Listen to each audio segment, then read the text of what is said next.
Hello and welcome. My name is Tumi Morake and this is Giraffe News 2020 edition, brought to you by Indlulamithi Scenarios. Indlulamithi's goal is to find answers to the big question facing our country. How do we achieve a socially cohesive South Africa by 2030? So, as the name suggests, we asked some of South Africa's best and brightest to stick their necks out and tell us what they see happening in the country between now and 2030. Yeah, I know, uncertain stuff. Who knows anything, right? But I reckon we could all use a bit of long-term thinking right about now, just to put things into perspective.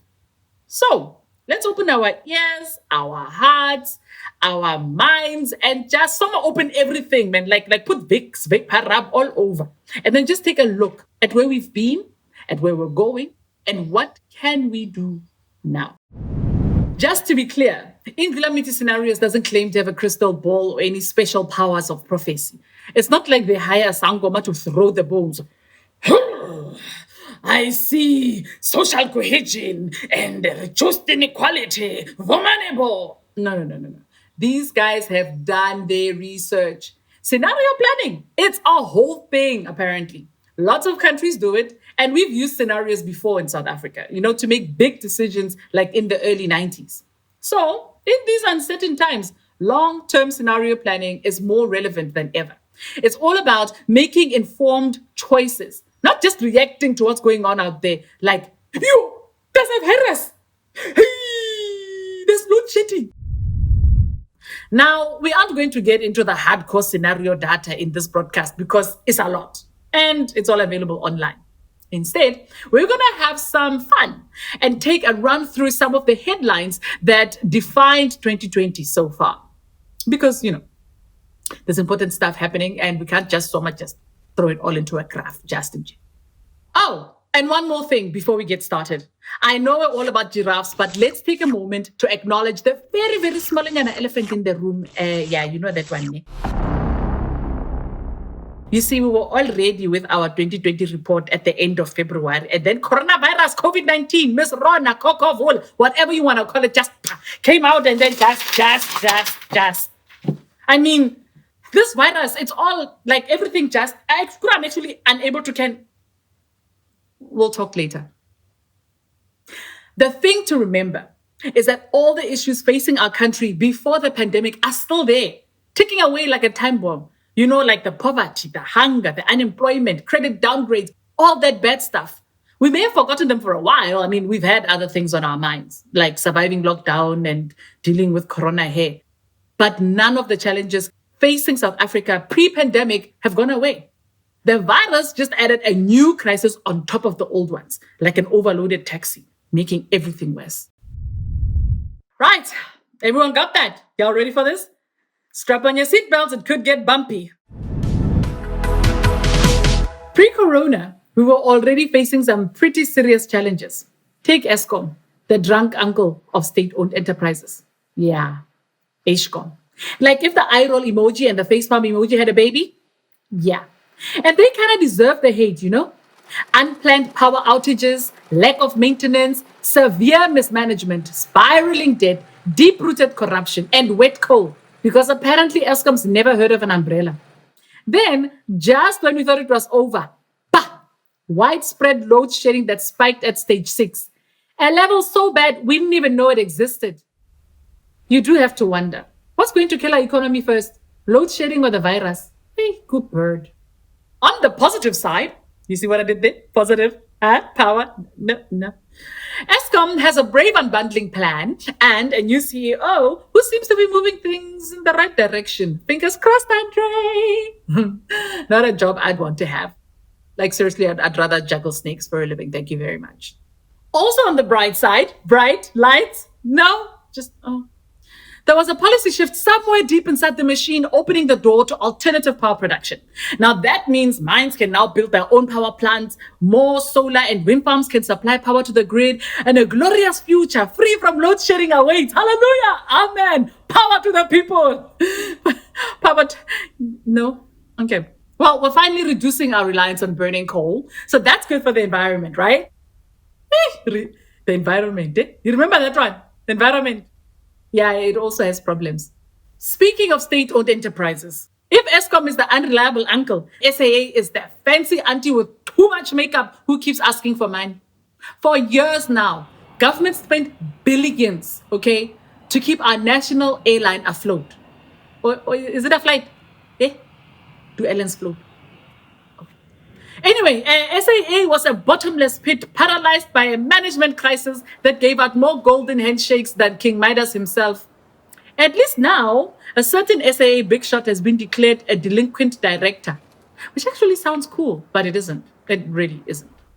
Next, we must look at the municipal management crisis that is playing out in several cities around the country. I mean, both the Tshwane and Nelson Mandela Bay councils have been immobilized by infighting, court cases, unstable coalitions, votes of no confidence, walkouts, corruption scandals, and all kinds of drama that just drags on and on. Really, it's like Muvang and the Bold, but without the sex, mostly. Meanwhile, back at the ranch, Parliament is having credibility problems of its own, especially when the EFF throws their toys at every State of the Nation address. Honestly, watching them shout about points of order and honorable members, it's like watching my kids on a sugar rush and just waiting for them to crash so I can put them to bed. Now, you could argue that these sonar disruptions are symptomatic of a chaotic institution that doesn't have the capacity to handle the national conversations we need to have. Or you can see it as a positive example of active citizenship and engagement. Right? Either way, more people than ever before are watching parliamentary proceedings, and that's a good thing. I suppose, heck, look, I would kill for ratings like that. We should also be happy that the Promotion of Access to Information Act has finally been amended, which means that all political parties now have to publish a list of donors and how much they gave. Ox. Hashtag awkward. Hashtag tag your blesser. This is a big step forward in transparency, and it's been a long time coming. So it's good to know that at least some important policies aren't being dumped because of Corona, unlike Jacob Zuma's new girlfriend shame. Another big challenge is the land policy. Now, this is a very emotional and complex topic, so I'm not going to try and make fun because the jokes won't land. Land. The thing is, there's been no substantial movement on this issue for months now, or at least we haven't heard about it in the papers. But unless we find a constructive resolution that accommodates most, if not all stakeholders, then reconstruction post-COVID is going to be built on very shaky ground. But COVID-19 hasn't been all bad, eh? For starters, President Ramaphosa has been really presidential lately, and we're loving it. Around 75% of South Africans have expressed trust in his handling of the pandemic. And yeah, when he stood up there at the beginning of the lockdown, looking large and in charge, fellow South Africans, everyone was saying, that's my president. Even the white people. Hey, it felt good to be united like that. In fact, government has handled the whole pandemic thing pretty well on the whole, don't you think? They communicated transparently and they took quick decisions, usually based on scientific evidence. They put models and plans in place, and our transmission rate was definitely slowed by the strong lockdown. Even the World Health Organization commended South Africa's reaction to the crisis. And those guys are harder to please than Karen ordering a salad. I'll have the chicken salad, hold the chicken and the salad. Unfortunately, a lot of this goodwill was wasted when the government went ahead with some pretty odd restrictions that had zero effect other than to get people angry. Never mind the bans on alcohol, tobacco, and exercise. The one that did it for me was no flip-flops and t-shirts because it's winter. I'm from Bloemfontein. Shorts are a thing in winter. Meneer wears 2 pairs of shorts in winter. Come on, man. You're the Minister of Trade and Industry, not the fashion police. And while we're at it, to the police and the army, you guys have had some serious work to do, okay? Our security forces had a difficult job during lockdown, no doubt, but they should be supporting our communities, not shooting people in the streets. Collins Khoza, like George Floyd, was killed because law enforcement often forgets that Black Lives Matter, even in Africa. Come on, man. We're better than that. It's not America. So between silly lockdown restrictions and Harakhat security forces, what was once unifying and empowering has become sour and divisive. And it didn't have to be this way. The government was doing so well. I mean, they could have come out of this thing smelling like roses. Instead, they got carried away with their newfound power and just off-ramped. I mean, we were all on the same road and then boom. Well, at least schools have reopened. Or have they? Which grades? And do I have to send them? I don't know. First, they said schools were reopening tomorrow. Then they said, no, they were opening next week. Then the union said, no, we can't open. Then a shipment of PPE equipment for teachers just went missing in KZN. I mean, have they checked that? Maybe they are there somewhere next to the textbooks. All I know is that homeschooling is like a lot, you guys. It's a lot. So please, let's just find a way forward on this. Please. Okay, I'm not going to sugarcoat it. There isn't much good news when it comes to social inequality. I mean, take this news report I'm doing right now. There's all this terrible stuff happening out there, and here we are sitting in our nice homes with high-speed internet making jokes. That's a big luxury there. It's very different experience for people out there on the streets. Inequality, ne? Well, we're the experts. Remember, even before Corona, 20% of South Africans didn't have enough food. Now it's around 35%. That's 1 in every 3 South Africans going to bed hungry. And this probably won't be short term. Poverty levels have been increasing since 2011, especially among Black women. So while the middle classes are obsessing over infection rates and stock market slumps, the real tragedies are going unnoticed. We've got other serious underlying conditions too. An unemployment rate that just won't come down, appalling educational stats with poor literacy rates, poor scoring in maths and science, and a system that's letting kids down long before they reach matric.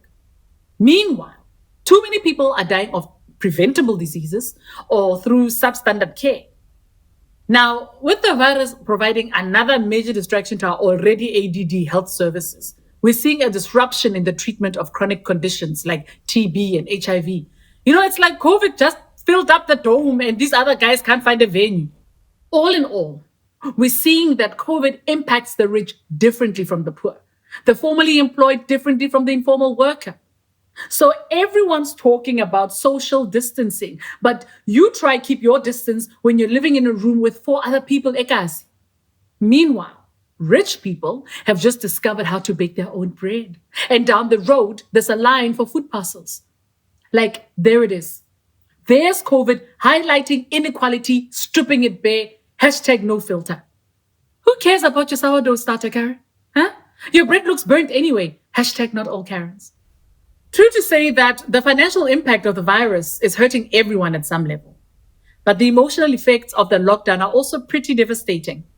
Depression rates are going up. Loneliness is becoming a mental health issue. And domestic violence remains a silent epidemic that strikes across all races and income groups. Gender-based violence must stop. It's enough. Stop killing us. There have been some bright spots, though. Government has expanded social grants, including, for the first time, an unemployment grant. Now, this could be the start of a universal income scheme. You know how they say, teach a man to fish? Well, this is like that, except that now you give everyone some bait to get started. But you know how we do things, ne? Policy good, implementation, kak. And glitches in the payment of new social grants during lockdown meant queues of old people standing close together at the height of a pandemic. Not a good look. But hey, for the first time ever, people could apply by WhatsApp instead of standing for hours in a SASSA office. I mean, that's amazing. I wouldn't want to be the IT guy dealing with 5 million applications and 13,000 messages per minute. Halala for IR, halala. You know, I think they need to get a couple of teenagers to help. Hey, I mean, have you seen those guys? Problem is, the more we rely on technology to make things easier, the more we widen the digital divide. High-speed internet and unlimited data are non-negotiable now. And if you don't have access, you're going to be left behind. Applying for government services, online payments, working from home opportunities, online education, none of that is possible when you've got an old BlackBerry with a cracked screen and 15 megabytes of data until you get paid. I mean, what? Speaking of education, at least there's new respect for our teachers out there. Because now parents know what it really takes. I tell you, I'm going to write a letter of apology to all of my kids' teachers and the healthcare workers. I mean, come on, those guys. Where would we be without them? Teachers, nurses, doctors, cleaners, essential workers. Let's give them all a hand. Look, money would be more useful, but a hand is better than nothing, as long as it's sanitized. In terms of the economy, coronavirus has been a disaster. But government was quick to step up with a huge stimulus package, allocating 10% of our GDP to dealing with the pandemic. That puts us way ahead of most other countries. Also, interest rates were cut. There have been some grants for formal businesses. The UIF has paid out 16.5 billion by the end of May to help corporates keep paying their employees. And banks have been giving loan holidays to their clients, which is probably the only holiday you'll be having for a while. Sorry, passport gang. But now, what about the informal sector? When the spice shops closed, we suddenly realized that like 70% of the population gets their food there. So then they were allowed to open if they got the paperwork. But hello, informal business. To their credit economy, get it? Yeah, no? Okay. Many corporates and wealthy individuals haven't just waited for government. They've given generously to the specially created Solidarity Fund. And that's sincerely wonderful. To be fair, such a big donation shows real commitment to South Africa. It shows a bit of structural inequality too, but let's focus on the commitment. Ne? In any case, the bigger question remains, is it enough? Most of the funds are already empty and many people are still going hungry. Businesses are closing, jobs are vanishing. I mean, it's tough out there, man. And it's getting tougher. Worst thing is we don't even know when it's going to end or how long it'll take us to recover. The US took 5 years to get out of the Great Depression in the 1930s. Ish, I'm getting depressed greatly. We now come to a segment we like to call the 3 R's. Resistance, resentment, and reconciliation. Catchy, eh? This is about looking at how we feel about South African society and our place in the world. Let's start with the good news. The world is loving us right now. And not just because of old favorites like Trevor and Charlize. No, we won the Rugby World Cup, remember? No, man, not in 95, just a few months ago. Yeah, that one, with Sia. We love you, Sia. Also, Netflix is producing amazing local shows like Queen Sono and Blood and Water, and they're making waves internationally. Ooh, and Pearl Tusi with the Power Afro. Loving your work, my sister. You know, people are always confusing us when me and Pearl, they're like, we look like sisters. I mean, hey. Shoma Josie also broke through stateside with, you want to be tough like John Cena. You want to be cool. Shame. Did you see on Kelly Clarkson? When John Cena just came up behind her? Oh man, it was so adorable. I'm so glad she wasn't lip syncing the song. You know, it would have been really awkward if she just jumped away from the mic and then her voice just kept on singing. We can't see her. Other news stories haven't been so good. Like what's up with Peace Prize de Klerk and Madame Helen Zille just chirping that apartheid wasn't so bad and colonialism had its upside. Hey! We black people are just sitting here minding our own business and then you just come in and swiggle us like that. Listen, we're divided enough as a society. These are complex, unresolved issues. You cannot solve hundreds of years of racism with a tweet. It just doesn't end well. Just ask Donald Trump. Actually, please don't. Just don't. On a more serious note, the Zondo Commission grinds on and on with no clear direction, no convictions, and no end in sight. Remember, this process was supposed to clear out the rot of the previous, let's call it regime, setting a fresh new stage for a glorious recovery. Instead, we got nothing much. I know that the wheels of justice turn slowly, but couldn't we buy justice a new car? To make matters worse, the COVID crisis is slowing down judicial processes across the board. And knowing the type of people already implicated in state capture, they'll take any opportunity to distract, delay, and defend. You know the Zuma shuffle. Lose one lawsuit, file 3 more. Meanwhile, people are demanding consequences and justice is still looking for her jumper cables. To be fair, though, things do seem to be moving forward a bit now, with a few high profile arrests by the NPA and more on the way. All I can say is, go Shamila, bring on those orange overalls. We've seen how the state was captured. Now we want to see the state do some capturing. The virus, corona, not HI, has brought out a spirit of charity, though.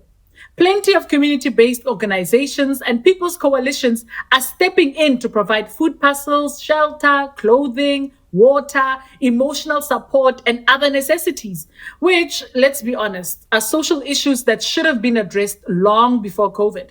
Maybe this is the start of a rise in active citizenship on an individual level. Whether it's helping out a neighbor, donating to a feeding scheme, maybe attending a protest, or even getting involved in local politics. This is a time of engagement. Maybe, just maybe, we can come out of this with a new sense of solidarity and real collaboration across social classes. You're raising eyebrows. Well, it's a choice we can make, you know? Before COVID, let's be honest, we were pretty much irrelevant on the world stage, apart from some vague memories of that nice Mr. Mandela. Revelations about state capture made South Africa look like just another African basket case in the eyes of many. Regional integration with our African partners had stalled, and South Africa's credit rating was just one step away from being downgraded to junk. That particular lifeline ran out in March, just days before lockdown began, when Moody's finally pulled the plug and downgraded the country.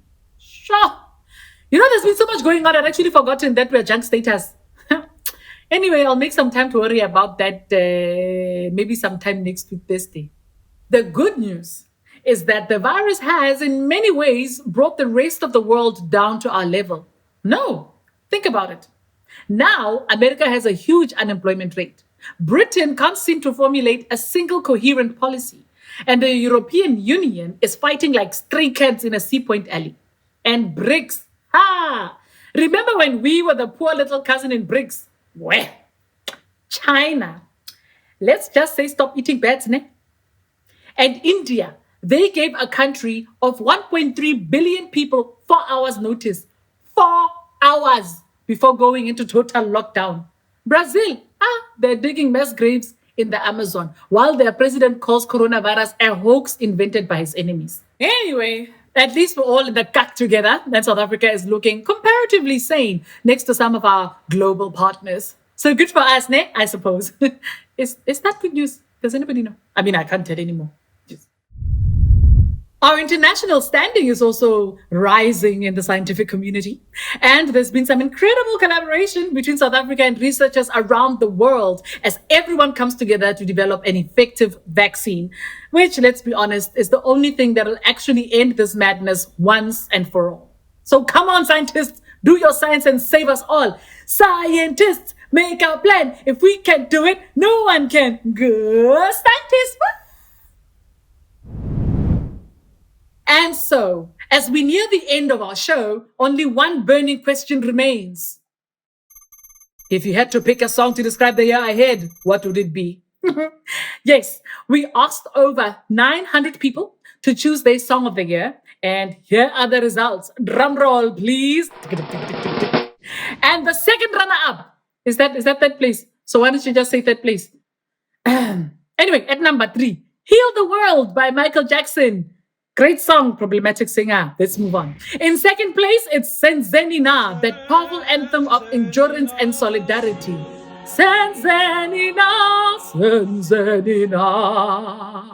And a surprise win for the national anthem of South Africa. Yes, Nkosi Sikelel has been chosen by you as the song that sums up the year ahead. Really, guys, I mean, that's beautiful. Wait till you're going to make me cry. Actually, you know what? South Africa, come closer. We need to talk. South Africa, my friend, let's get real. We've been through a lot. And this whole pandemic is just traumatic, truly. We're all going through trauma on a daily basis. So it's okay to try, just to cry a bit, you know? It's okay to feel despair. It's okay to admit that you're scared. Because personally speaking, I am pooping myself. I don't want to let my kids go back to school. I don't want to see people I love losing their jobs. I don't even know what day it is half the time. And that's okay. This is about survival, day-to-day survival. And if there's one thing we know as South Africans, it's how to survive. Our history is filled with tears and trauma. But each time we are down, we roll over and we get back on our feet. Like one of those inflatable clouds that you punch and then they just come back up. Those ones that are like this. We're like that, man. We're unstoppable. Often when things are at their worst, that's when we come up with truly grand visions for the future. Remember, there's always potential in a crisis. Let's take this opportunity to make new choices, to see things in a different way, because we can refuse to repeat the past. We can refuse to accept that that's just the way it is. We can look towards a different future, but only if we act now. So ask yourself, what South Africa do I want to be living in 10 years' time? A country that just stumbles along like that drunk guy trying to walk home from the shebeen? A country collapsing under its own weight like a sumo wrestler? Or how about a country walking tall, head held high together? Pick your scenario, then chart your path. And with that, it's time to wrap up this 2020 edition of Giraffe Neck News. Remember, to build a socially cohesive South Africa, we all have to stick our necks out a little. We need to look over the trees and make decisions for the long term. So choose wisely every day, because each choice we make defines the future, good, bad, or in between. And that's it. We're done. I'm Tumi Morake, and from everyone here, stay safe and stay strong. We'll meet up again in a year's time to compare notes. Deal? Done. See you on the other side. Goodbye.